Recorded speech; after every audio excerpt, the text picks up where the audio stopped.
नमस्ते, आप सभी को स्वागत है आपका मेरे YouTube चैनल पर। आज हम हल करेंगे हिंदी कक्षा 8 की कार्यपुस्तिका प्रखर का कार्यपत्रक नंबर 14 और 15। कार्यपत्रक नंबर 14 की दक्षता है गद्यांश पद्यांश को पढ़कर समझ के 7 प्रश्नों के उत्तर दे पाना। नीचे दी गई जानकारी को ध्यान से पढ़िए और प्रश्न संख्या 1 से 5 तक के उत्तर दीजिए। यहाँ पर हमें एक पैराग्राफ दे रखा है, हम उसे पढ़ेंगे और उसके बाद नीचे के प्रश्नों के उत्तर देने हैं हमें। पश्चिमी राजस्थान में सूरज मार्च के महीने से ही आग उगलने लगता है। बाड़मेर में मंगलवार को लगातार तीसरे दिन भी पारा 41.3 डिग्री बना रहा। सर्दी में सर्वाधिक ठंडे रहने वाले स्थानों में से एक जोधपुर के फलोदी कस्बे में भी पारा 40.5 डिग्री पर पहुंच गया। मारवाड़ क्षेत्र में लोगों ने कूलर चलाना शुरू कर दिया है।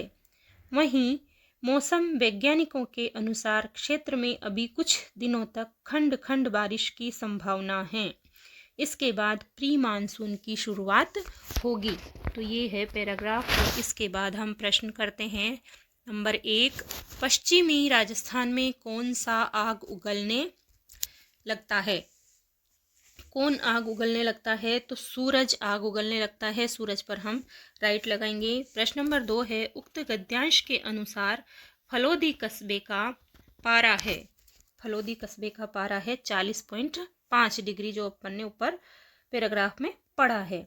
प्रश्न नंबर 3 है, गद्यांश में किस क्षेत्र के लोगों ने कूलर चलाना शुरू कर दिया है?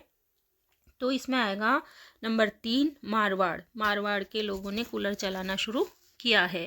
प्रश्न नंबर 4 है, पश्चिमी राजस्थान में कितने दिनों तक और कितना पारा बना रहा? तो पश्चिमी राजस्थान में 3 दिनों तक पारा 41.3 डिग्री बना रहा।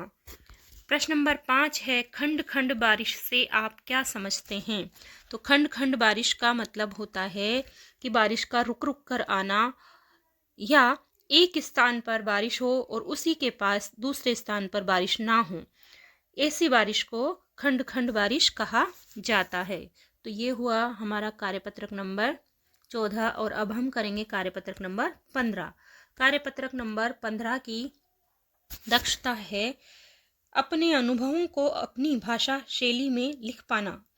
इस कार्यपत्रक में आपको ज़्यादा से ज़्यादा लिखना है और अपनी शैली में लिखना है। हमने यहाँ पर लिखा है, लेकिन आप चाहें तो इनको अपनी भाषा और अपनी शैली में भी लिख सकते हैं। पहला है, छुट्टियों में आप किसके घर जाना पसंद करते हैं? क्यों? अपने मन की बात लिखिए। तो इसमें हमने लिखा है, छुट्टियों में हम अपने मामा के घर जाना चाहते हैं क्योंकि वहाँ हम सबसे मिलकर बड़े खुश होते हैं और खूब मौज मस्ती करते हैं। हम वहाँ रोजाना आसपास घूमने भी जाते हैं। हम मामा जी के बच्चों के साथ खूब खेलते हैं, इसलिए वहाँ जाना पसंद करते हैं। आप अपने हिसाब से जहाँ जाते हैं वहाँ की बातें इसमें लिख सकते हैं। प्रश्न नंबर 2 है, उनके परिवार में और कौन कौन रहते हैं? तो हमने यहाँ लिखा है, उनके परिवार में नाना जी, नानी जी, मामा जी, मामी जी और उनके बच्चे रहते हैं। प्रश्न नंबर 3 है, वहाँ आपको क्या क्या अच्छा लगता है?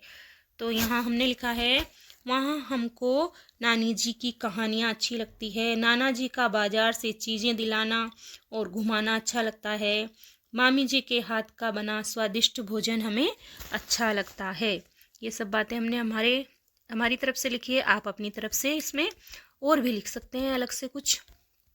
प्रश्न नंबर 4 है, वहाँ जाकर आपने उनके कौन कौन से कामों में हाथ बंटाया? यानी आपने कौन कौन से कामों में हेल्प की। प्रश्न नंबर 5, हाँ, तो वहाँ हमने बाजार से दूध सब्जी लाने में, घर में साफ सफाई करने में उनका हाथ बटाया। प्रश्न नंबर 5 है, उन्होंने आपको वहाँ कहाँ कहाँ घुमाया? तो उन्होंने हमें वहाँ के मंदिरों में, बाग बगीचों और तालाब पर घुमाया। ये एक गांव का दृश्य लिया हमने। आप अगर किसी शहर में जाते हैं तो आप वहाँ की दर्शनीय स्थलों के नाम इसमें लिख सकते हैं। प्रश्न नंबर 6 है, उनके घर की सबसे अच्छी कोई एक बात लिखिए। तो हमने यहाँ लिखी है, उनके घर पर सब शाम को भोजन साथ बैठकर खाते हैं। ये बात हमें बहुत अच्छी लगी। तो इस प्रकार ये कार्यपत्रक नंबर 14 और 15 हम कंप्लीट करते हैं। Thanks for watching, like and subscribe.